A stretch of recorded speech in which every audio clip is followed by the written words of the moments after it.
तब बहिनी हो आप मन के अगोरा अब होइस पूरा और सुनवा थन आप मन ले होए गोठ बात के क्रम यानी फोन इन फरमाइश जोहार बहिनी जेमा हम अपन श्रोता बहिनी मन ले गोठ बात के संग उकर मन पसंद गीत घलोक ल तो सुनवा थन त आवो सुन थन जोहार बहिनी।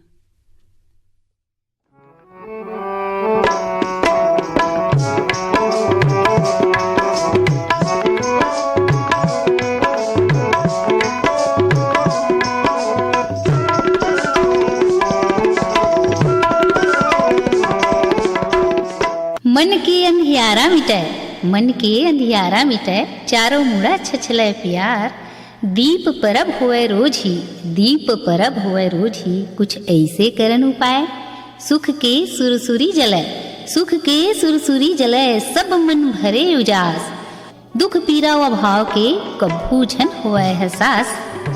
यही शुभ भाव के संग अपन बहिनी संध्या परगनिया के झोंको जय जोहार और संग मान लेवो 5 दिवसीय दीप परब के उजास के परब के गाड़ा गाड़ा बधाई और शुभकामना।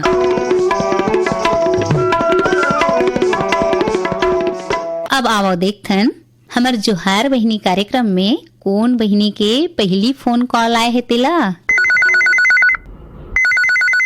हेलो जोहार बहिनी। जोहार बहिनी कौन बहिनी बोला था भाई? मैं हरदा नंबर 2 ले टिकेश्वरी साहू बोला हूँ। अच्छा हाँ तो टिकेश्वरी बहिनी जोहार बहिनी कार्यक्रम में बहुत बहुत स्वागत है भाई। आप पहली बार फोन लगाए हो इसे लगते। हाँ तो बहिनी ये बताते हो अभी तो दिवाली के मौका हरे है ना तो भाई आप अपन दिवाली तिहार के तैयारी ला कैसन ढंग ले करे हो और कतेक दिन में करे चलत दीदी। हाँ अभी चलते छे का। हाँ साफ सफाई तो सबले आगू जरूरी है भाई। साफ सफाई ले हमारे स्वास्थ्य जुड़े है ना और साफ सफाई रखबो हम तभी तो हम स्वस्थ रहिबो हमार परिवार स्वस्थ रही और हमार गांव स्वस्थ रही है ना। मला सुआ गीत सुना दे दीदी। तो चलो सुनथन आपके पसंद में सुआ गीत ला फोन करे ओकर पर बहुत बहुत धन्यवाद।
हेलो जोहार बहिनी।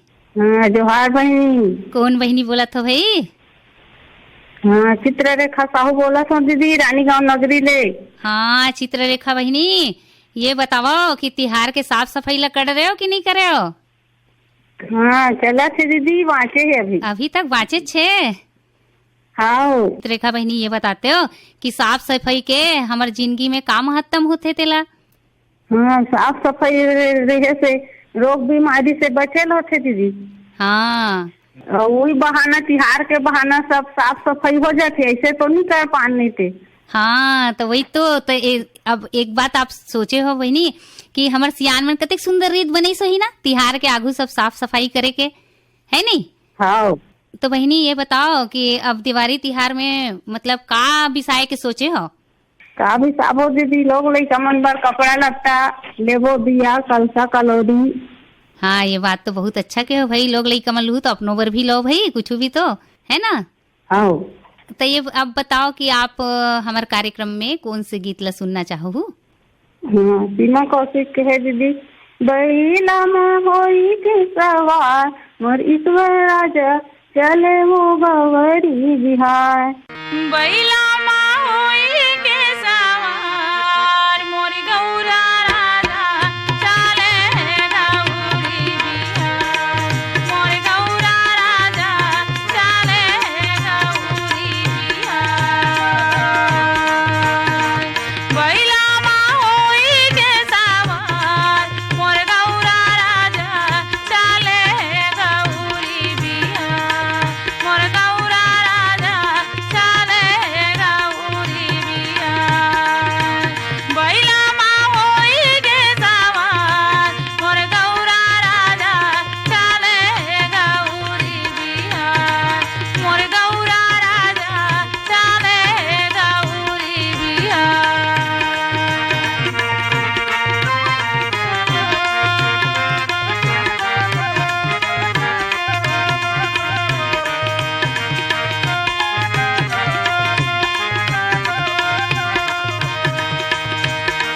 भूतवा पारेतवा वो घर संग में आवत होई, संगर बाबू तलवो चुप रे आवत होई।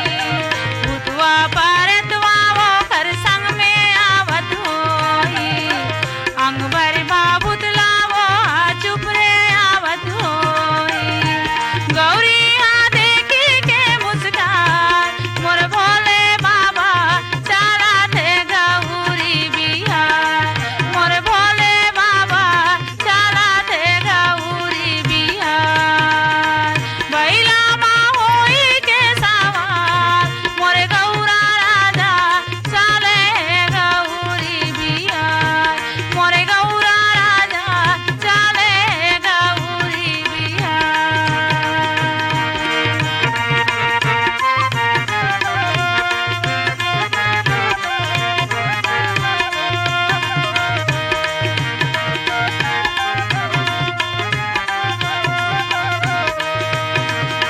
डमरू बजावत कूदत नाचत वो आई, सबके मल्ला वो हारी जावत आवत होई।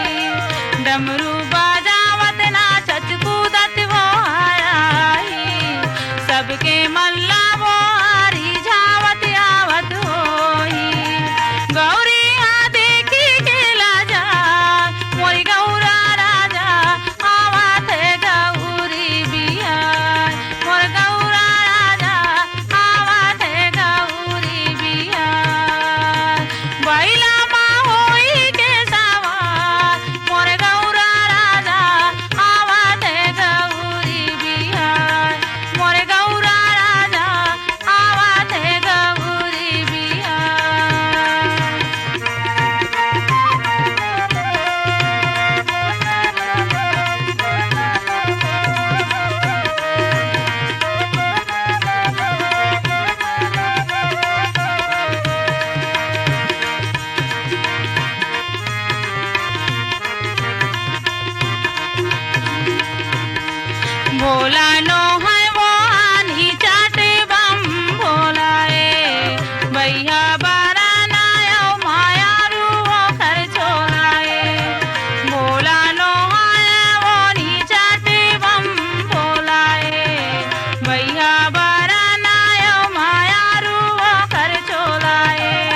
हेलो। हेलो। हाँ जोहार बहनी। जोहार बहनी।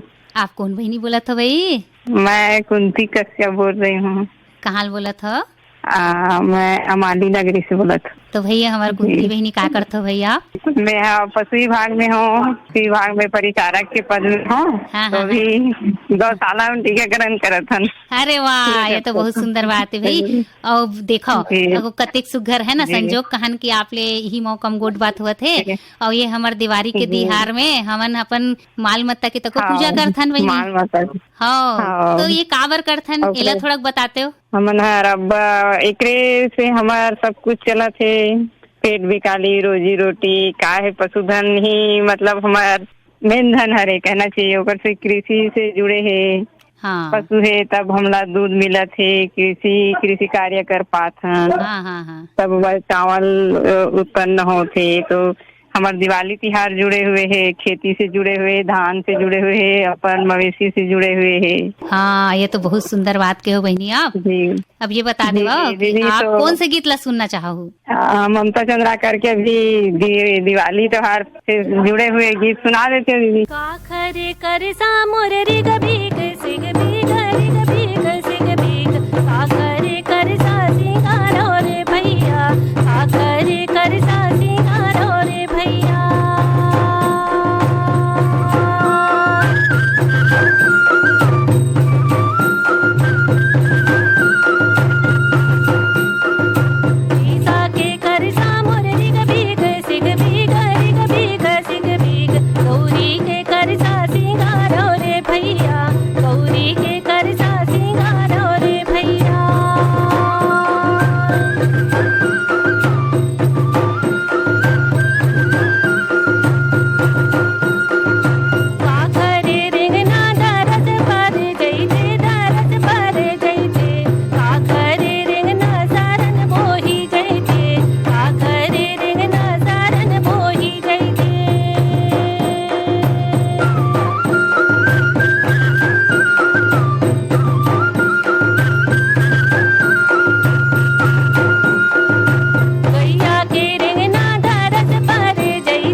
जोहार बहनी। जोहार बहनी। कौन बहनी बोला था भाई? तेंदु बाठा मगल लोट ले मुहे करी निकाल। सॉरी बहनी, आपके तो चिट्ठी पाती खलो हमला बरोबर मिलत रही थे है ना? हाँ। तो हाँ आप हमारे कार्यक्रम ला सुनता? हाँ। अच्छा लगते? बहुत बढ़िया लगते। तो भाई हमारे कार्यक्रम ला सुने के बाद आपके जिंदगी में का बदलाव लाए हो बहनी? अपन जिंदगी में यही बदलाव लाहन की सब बढ़िया बढ़िया कुशल मंगल से रहन और आपसी प्रेम सबसे बनाए रखन अपन गोद बात के माध्यम से। अरे वाह बहनी, आप तो बहुत सुंदर संदेश दे दो हमारा श्रोता बहनी मिलना है ना। तो भाई अभी ये तो दिवाली तिहार के मौका है, तो भाई आप अपन घर के खर्चा है ना, जोन खर्चा तो हमारे रही करते, तेल नून वाला जो खर्चा है वो तो रहते, फिर त्योहारी खर्चा और ज्यादा हो जाते, ओमला बरोबर करे कैसे कोशिश करता हो कि हमार बजट जिन है ओकर ले बाहर मत जाए के ओकर लिए हम अच्छा लेकिन सस्ता सामान खरीदे के प्रयास करते हैं, और अपन बच्चा मन ला ये समझाथन कि ज्यादा ऊंचा वाला सामान नहीं खरीदना है, बढ़िया बजट ला लेके चलना है करके। हाँ, ये तो आप बहुत सुंदर बात करे बहनी, जतका हमारा चादर उतके ही पाँव पसारना चाहिए है ना। आप लो अपन पसंद से आप एक गाना बता दो जिला हम अपन कार्यक्रम में सुनवा सकन। गौरी गौरा गाना सुनना है। उठो उठो बहिनी मोर अंगना बटोरो, मोर अंगना बटोरो, चारे संगी आए लेन आरे वो बहिनी, चारे संगी आए लेन आरे वो बहिनी, पहिराओ पहिराओ बहिनी नग बेली लुगेरा हो, नग बेली लुगेरा, जाई सर देव के होते बिहाव, जाई सर देव के होते बिहाव, कलसा सिंगारत बहिनी बिगा बिगा, बिगा बिगा, बिगा बिगा, बिगा बिगा, बहिनी सिंगारत दीदी जातन तिवारी, बहिनी सिंगारत दीदी जातन तिवारी, कलसा सिंगारत बहिनी एक दिन लगते हो, एक दिन लगते, बहिनी सिंगारत दीदी महीना दिन लगते, बहिनी सिंगारत दीदी महीना दिन लगते, एक पत्री रैनी भैनी रतन वो दुर्गा देवी तोरे शीतल, छाव चौकी चंदन पीढ़ोले गौरी के होते, मान जैसे गौरी वो मान तुम्हारे जैसे करो स्नान कुर्बासन, दोहरी पर्वत चल गए जार पानी लखाते, फूले पहिरते खेले सगरी के पाम, सात पत्री रैनी भैनी रतन दुर्गा देवी तोरे सीता, छाव चौकी चंदन पीढ़ोली गौरी के होते, मान जैसे गौरी हो मान तुम्हारे तैसे करो स्नान कुर्बासन, दोहरी पर्वत चल गए धार पान लखाते, फूले भरते खेले सगरी के पास। हेलो, हाँ जोहार बहनी। जोहार बहनी, कौन बहनी बोला था भाई? मैं मध्य प्रदेश से बोला था, जय मंत्री केवट। अच्छा, जय मंत्री बहनी कहाँ करते भाई? अभी तो स्कूल में हवन। अच्छा, स्कूल में हवा हो तो मतलब आप शिक्षक हो? हाँ। वाह बढ़िया बहनी, बढ़िया दिवाली के मौका है, आप अपन विद्यार्थी मन ला तीज त्योहार के बारे में कैसन ढंग ले सीखो था? अपन विद्यार्थी मन ला हवन के बोली भाषा अलग है, हाँ हाँ, तो हवन स्थानीय भाषा में भी उन्हीं प्रयोग करके कुछ काम करके भी बतावा था ना। स्वच्छता के बारे में अभी स्वच्छता पखवाड़ा चलत रही है, तो स्वच्छता साफ सफाई के बारे में अभी तो सब घर में साफ सफाई चलत है, तो मालूम है लड़का मन ला कि कहाँ कैसे करना है करके। हाँ हाँ हाँ, हाँ, अपन शरीर की स्वच्छता, आसपास वातावरण की स्वच्छता, पर्यावरण का कैसे संरक्षण करके रखना है, ये सब बताता। हाँ, आप तो बहुत सुंदर सिखाता हो भाई। तो जैसे दिवाली का मौका है तो लड़का मन ला यू चीज बताता हो कि नहीं कि जैसे फटाका फोड़ना है, तो ओमन अकेला मत फोड़ा है ना। ऐसे तो फटाका हाँ, हमारे ये सब पर्यावरण पर बताथन नुकसानदायक है ना, पर्यावरण हाँ, नुकसान कुछ करते। फिर तिहार के मौका है कुछ तो घटना खुशी का के भी मौका है वहाँ तो, हाँ? उजागर कर देथन। हाँ, कुछ हाँ। घटना जैसे देखे रहथन ना, या कि हाँ, बच्चा मन देखे रहथिन उखरेन मुंह से उगलवा के, मतलब उखरेन मुंह से कहवा के कुछ घटना का भी ये ओमा शामिल कर देथन कि ऐसे ऐसे करे से ऐसे होते करके। हाँ हाँ हाँ हाँ जी बहनी, छोट छोट लड़का मन ला तो आप जानत हो कि कैसे उखर संग घुल मिल के पढ़े, मतलब बताए का पड़त है। हाँ। और उखर भाषा बोली माँ, उखर बोली का समझ के ही उन्हीं सब सिखाए का पड़ा थे। बहनी आप तो बहुत अच्छा गोठिया और ऐसे हाँ। हरदम हमारे जोहार बहनी में फोन करे करो। एक बात और बतावे चाहता हूँ, बचपन ले मेरा आकाशवाणी रायपुर से जुड़ रहा हूँ, हमारे पिताजी सुनत रहे थे ना। हाँ, हाँ, तो हाँ। वो बाल वाटिका कार्यक्रम से मैं जुड़े। आज तो मैं 45-46 साल के हो गए हूँ। हाँ, पर हाँ, मैं हाँ। बचपन में वो बाल वाटिका या फिर कौनो भाषा छत्तीसगढ़ी हाँ, हाँ। तब सुनत रहा हूँ। अरे तब से वाह। मैं आकाशवाणी से जुड़े हूँ, है चलो ना। भाई, आप अब ये बता देते हो धन्यवाद। कि आप हमारे जोहार बहनी में अपन पसंद से कौन गीत ला सुनना चाहो। आप अपन पसंद के कौनो भी गौरा गौरी गीत सुना देवा, चाहे सुआ गीत में शामिल कर देवा, है ना। हरि नाना हो, हरि नाना सुवरे मोर, हरि नाना हो, हरि नाना हो, हरि नाना सुवरे मोर, हरि नाना हो। सुघड़ खोले तोला चुकले खोले, सुघड़ खोले तोला चुकले खोले, ये सुआ पाखे लुगिरी वो काली पियर फुंदरी आखी माजुले, सुआ पाखे लुगिरी वो लाली पियर फुंदरी आखी माजुले, तरी हरि नाना हो, हरि नाना सुवरे मोर, हरि नाना हो।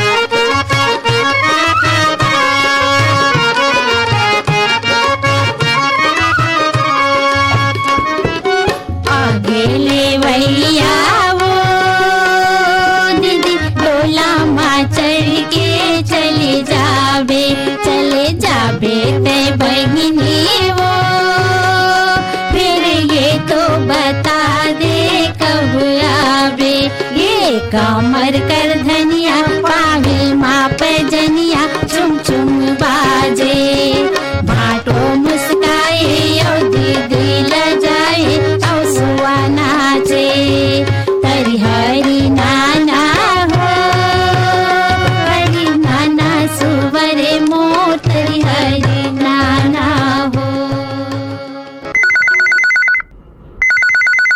हेलो हेलो, मैं नवागढ़ कटैल बोला था दीदी, शारदा वर्मा बोला था। हाँ जोहार बहनी। तो शारदा बहनी, आप पहले ये बताते हो मोला कि हम अपन घर कुरिया के साफ सफाई तो शुरू कर ही डारे हो, अपन ब्यारा के आप साफ सफाई करे हो कि नहीं, ये ला मोला बताओ। बियारा उआरा सब साफ हो गए है दीदी, धान लुआ के तैयारी में हवाए। हाँ और घर उर पोताई सब चला थे, बढ़िया हाँ, रहा थी। हाँ हाँ, ये तो बहुत अच्छा बात के हो बहनी। और ब्यारा हमार ये जगह होते, जी हाँ, हमन अपन खलियान के धान ला वहाँ रखथन, ओकर संग हमार आस जुड़े रहते, हमार सपना जुड़े रहते, है ना। बहुत बड़े मकाम है दीदी हमारे, वही में धान ला रखथन। हाँ बढ़िया है बहनी। मैं तो फोन के टाइम नहीं पहुँचू कहत रहे दीदी, अब इच्छे गाड़ी लुतरे हो लगाए। तो अब ये बता देते बहनी, जोहार बहनी में आप आज कौन से गीत ला सुनना चाहो। सुहा गीत गाए हैं, सुना देवे दीदी। हरि नाना मुन्ना हरि नाना हो मोरे रामा, हरि नाना मुन्ना हरि नाना हो मोरे रामा, मोरे रामा हो काया बन के पंछी मोरे रामा, मोरे रामा हो काया बन के पंछी मोरे रामा।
नारी हारै सदा, राज करे उजियार, देवारी माँ तै दिया, मया पीरित के बार, मया पीरित के बार। यही भाव संग एक बार फिर घर आंगन परिवार डाले तिवारी तिहार के गाड़ा गाड़ा बधाई के संग आज के जोहार बहनी ला यही मेर विराम देथन। और आज के जोहार बहनी बर गीत ला जोरे रहीन और संपादन करे रहीन बीरभान साहू और प्रस्तुत करता रहीन महेंद्र साहू। और अब अवैया जोहार बहनी बर न्योता के संग स्वीकारो अपन बहनी संध्या परगनिया के जय जोहार।